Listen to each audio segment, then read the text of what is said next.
Even पिछली video में हमने देखा first law of motion, that was if any object is in motion it will be in motion, if any object is in rest it will be in rest, if any object is moving in any particular direction it will be move in that particular direction until external force applied. आज हम देखेंगे second law of motion, that law of motion is known as law of momentum. लेकिन अब law of momentum है तो पहले momentum क्या होता है वो हमें पता होना चाहिए. ठीक है, तो मोमेंटम क्या है इस चीज़ को हम डिफाइन करने से पहले कुछ नॉर्मल एक्टिविटी करेंगे या कुछ क्वेश्चन हम आपसे पूछेंगे and you have to give the answer. अगर मैं आपसे पूछूं कि आपको मैं एक इस चौक से और एक किसी पत्थर से, ये आपका एक सपोज पत्थर है, इस पत्थर से दोनों को मैं आपको मारूं, मैं इससे आपको फेंक के मारूंगा, इसको भी फेंक के मारूंगा. ठीक है, ऑब्जेक्ट 1 ऑब्जेक्ट 2 आप देख सकते हैं ये बहुत भारी है और ये बहुत ही हल्का लाइट है. ठीक है, इसका मास कम है, इसका मास ज़्यादा है. अगर मैं आपको इन दोनों से हिट करूं बारी बारी से, पहली बार हिट किया चौक से और दूसरी बार हिट किया इस स्टोन से या मैग्नेट से, तो आपको 2 बार चोट लगेगी. तो ये बताइए पहली बार चोट ज़्यादा लगेगी या दूसरी बार चोट ज़्यादा लगेगी? आप इसका आंसर सोचिए. अब मैं आपको बताता हूं, most of you will say कि सर पहली वाली से जो चोट लगेगी वो बहुत कम लगेगी और दूसरी वाली से जो चोट लगेगी वो ज़्यादा लगेगी. ऐसा आपने क्यों कहा? क्योंकि आप कह रहे हैं कि सर पहले वाले का मास बहुत कम है और दूसरे वाले का मास बहुत ज़्यादा है. मतलब आप खुद ने समझदार हैं कि चोट मतलब आइडिया फोर्स. चोट मतलब कि आपको क्या लग रहा है? चोट लग रही है, एक धक्का लग रहा है, एक पुल आपको या पुश लग रहा है, दैट इज फोर्स लग रहा है. ठीक है, तो जिसका मास कम था उससे कम फोर्स लगता है, जिसका मास ज़्यादा था उससे ज़्यादा फोर्स लगता है, ऐसा आपने कहा. ठीक है, आई होप आपने इसी तरीके से सोचा होगा. ठीक है, नाउ क्या ये कंपलसरी है कि जिसका मास ज़्यादा है वही ज़्यादा चोट पहुंचाएगा और जिसका मास कम है वो कम चोट पहुंचाएगा? नहीं, इट इज़ नॉट कंपलसरी. क्योंकि अगर मैंने इसको बहुत तेजी से फेंक के मारा होता, बहुत तेजी से, और इसको आपको बिल्कुल ऐसे मारा होता, बिल्कुल हाथ पे रख के ऐसे मारा होता, तो कब चोट ज़्यादा लगती?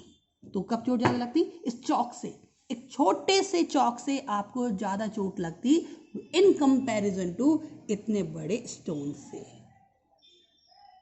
इट मीन्स एक छोटी चीज, मतलब कम मास वाली चीज ज़्यादा फोर्स कैसे लगा सकती है? वो क्या था, मैंने तेजी से फेंका. तेजी से मतलब कि किसी वेलोसिटी से फेंका था, स्पीड से फेंका था.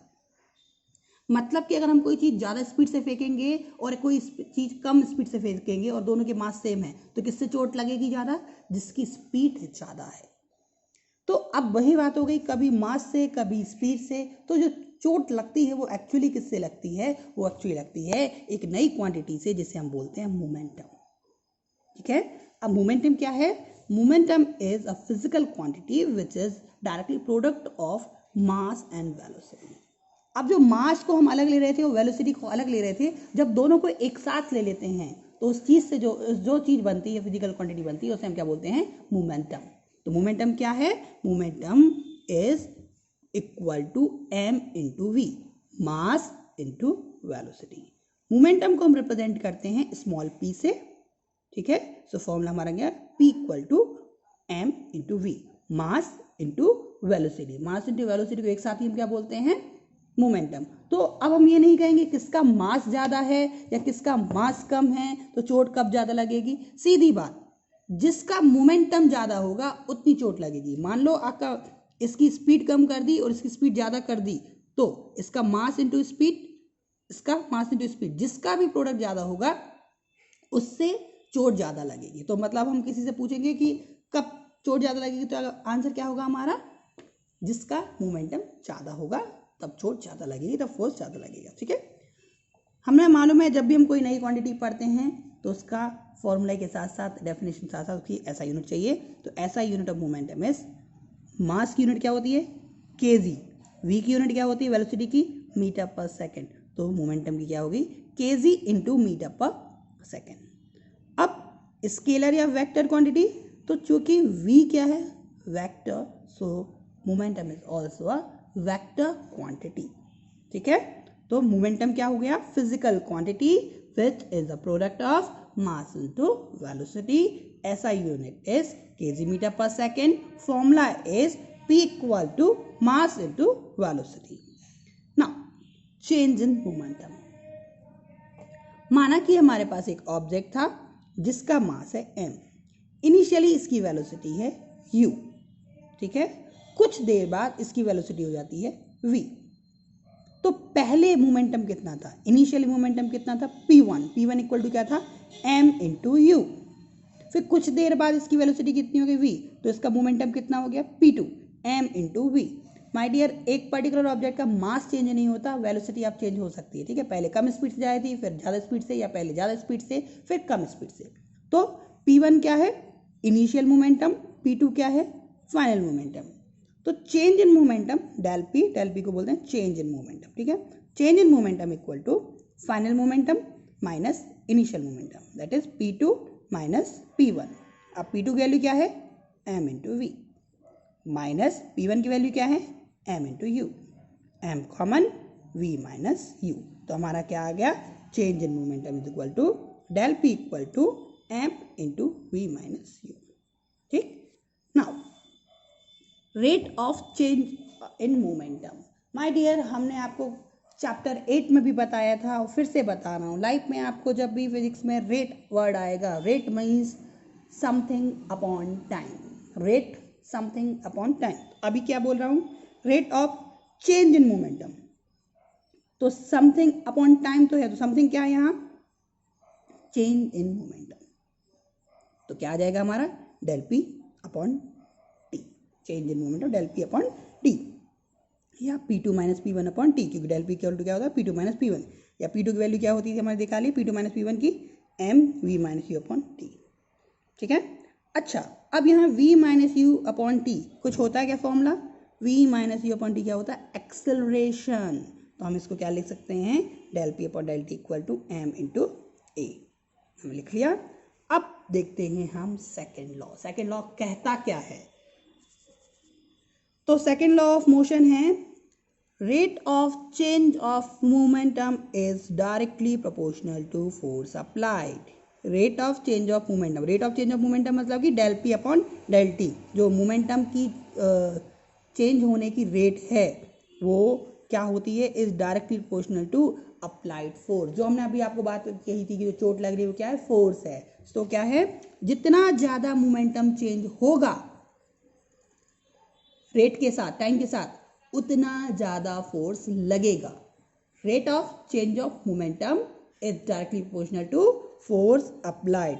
मतलब कि टाइम के साथ मोमेंटम जितना तेजी से चेंज होगा उतना ज़्यादा चोट लगेगा, उतना ज़्यादा फोर्स लगेगा. तो इन्होंने क्या कहा कि rate of change of momentum is proportional to F.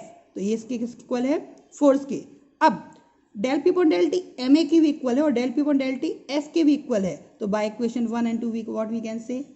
We can say F equal to M A. F equal to M A mass into acceleration. My dear, this is one of mega equation. मतलब कि एक ऐसी equation है जिसको physics में हर chapter में use कर सकते हैं, लगभग हर जगह यूज़ करते हैं, बहुत बार यूज़ होती है. अगर मैं आपसे फोर्स का फॉर्मूला पूछूं, what is the formula of force, तो पहला फॉर्मूला फोर्स का यही आता है, F equal to mass into acceleration. F equal to M A. याद रखिए, इसको बाय हार्ट कर लीजिए. ये तो आपको मैं अगर नींद में ही पूछूं what is the formula of F, so you should have the answer F equal to M A. M मतलब मास, ए मतलब एक्सेलरेशन. तो force is M A. Second law क्या है? Rate of change of momentum is directly proportional to force applied. Rate of change of momentum is directly proportional to force applied. That you have to learn. ठीक है. अब बात आती है कि क्या ये वाकई में हमारी लाइफ में एग्जिस्ट करता है? चलिए आपको दिखाते हैं इसके प्रैक्टिकल एग्जाम्पल्स हमारी लाइफ में, जो हमें डेली लाइफ में एग्जाम्पल्स होते हैं. माय डियर, क्या मैं इसको इस तरीके से लिख सकता हूँ? Del P upon del T is proportional to F, या del P upon del T equal to F. तो क्या मैं इस टी को इस साइड ले जाऊं तो मैं इसको इस तरीके से भी लिख सकता हूं ना कि change in momentum is equal to F into del T. ठीक है, या वही F equal to del P upon del T, that is same thing. ठीक है ना, इधर से लिखो या उधर से लिखो. तो आपको एक बात बता दें कि ये जो टर्म होती है इसे क्या बोल रहे हैं, चेंज इन मोमेंटम, और F इंटू डेल टी को एक नया टर्म बोलते हैं, that is called impulse. That is called impulse. मतलब बहुत कम समय के लिए, बहुत कम समय के लिए फोर्स। ठीक, अब देखते हैं इसके practical examples of second law. तो सबसे पहले मैं आपसे बोलूँगा कि क्या आप जब स्पोर्ट्स खेलते हैं तो कभी आपने कोई ऐसा खेल खेला है जिसमें आपको बॉल को कैच करना हुआ हो? आई होप एवरीवन से yes, I was in habitual और I am in habitual of that. My dear, जब कोई भी खिलाड़ी क्रिकेट खेलता है या कोई भी खिलाड़ी क्रिकेट की बॉल को पकड़ता है, किसी बॉल को पकड़ता है, तो जब वो बॉल को कैच कर रहा होता है, तो जब वो कैच करता है तो कैच करते समय अपने हाथ को पीछे की ओर खींचता है, पीछे की ओर खींचता है। बॉल तेजी से आ रही थी और उसने कैच करते समय क्या किया, बॉल को पीछे की ओर खींचता है हाथ को। क्यों? अगर ऐसा नहीं करेगा तो क्या होगा, क्यों? ठीक है, नेक्स्ट क्वेश्चन टू यू। अगर मैं आपसे बोलूं कि मेरे पास एक चीनी मिट्टी का कप है, ठीक है, सिरेमिक कप है या ग्लास है, ग्लास का कोई चीज है, इसको मैं ड्रॉप कर रहा हूं फ्लोर पर। अब मेरा एक जो फ्लोर है वो मॉडर्न फ्लोर है, मॉडर्न मतलब कि हमारे घर में टाइल्स वगैरह लगी हुई है, एक वो फ्लोर है, और एक हमारा प्योर फ्लोर है, that is our old floor, गांव का फ्लोर जो कि मिट्टी से, गोबर से लिपा पोता होता था, वो एक फ्लोर है, मिट्टी का फ्लोर है। अब मैं आपसे बोलता हूं एक सेट को, कप के सेट को या ग्लास के सेट को एक फिक्स डिस्टेंस से दो अलग अलग फ्लोर पर गिराया जाता है, और मैं आपसे पूछूं कि एक बार ये टूट जाता है, एक जगह टूट जाता है और एक जगह नहीं टूटता, तो आप बताइए कहाँ ये टूटेगा, कहाँ नहीं टूटेगा? जो हमारा मार्बल फ्लोर है उस पर टूटेगा या जो हमारा मिट्टी का फ्लोर है उस पर टूटेगा? I hope you will say sir marble के फ्लोर पर टूटेगा, मिट्टी वाले फ्लोर पर नहीं टूटेगा।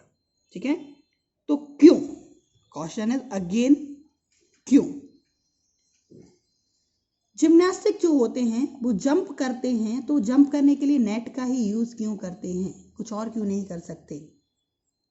अगेन क्वेश्चन इज क्यों? And now one more is example is hitting by hammer.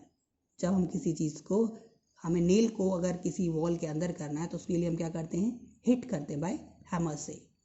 ऐसा क्यों नहीं करते कि अगर मुझे इस नेल को फिक्स करना है तो मैं हैमर से इसको रख के और हैमर को प्रेस कर दूं? प्रेस करने में ज़्यादा फोर्स ज़्यादा देर तक के लिए लगेगा, तो ऐसा क्यों नहीं करते, हिट क्यों करते हैं? Again question. So my dear, I will not give any answer right now. It is your homework. You have to solve it. You have to submit to me. I will clarify all the points. I will clarify all the 4 points in the next video. So wait for that have all the 4 answers. Thank you so much.